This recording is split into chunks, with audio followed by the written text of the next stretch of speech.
Badan Narkotika Nasional (BNN) Kota Prabu Mulih menghimbau para sopir angkutan umum untuk tidak mengkonsumsi narkoba saat berkendara di masa arus mudik.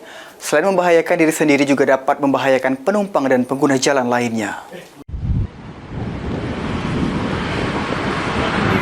Menjelang memasuki arus balik Lebaran, BNN Kota Prabu Mulih menghimbau agar pengendara kendaraan khususnya sopir angkutan umum tidak memakai narkoba. Hal ini dikarenakan pengguna narkoba dapat menurunkan konsentrasi dan kesadaran saat mengemudi yang beresiko menyebabkan kecelakaan lalu lintas.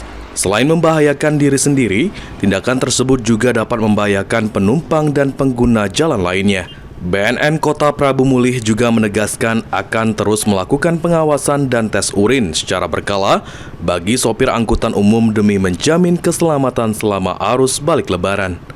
Yang pasti himbauan kami adalah dari Badan Narkotika Nasional kepada pengguna kendaraan umum atau yang membawa kendaraan itu tidak pernah untuk menggunakan narkoba, karena jika menggunakan narkoba dapat membahayakan diri pribadi maupun pengguna jalan yang lain. Jadi hindari narkoba untuk keselamatan. Jadi war on drug for humanity.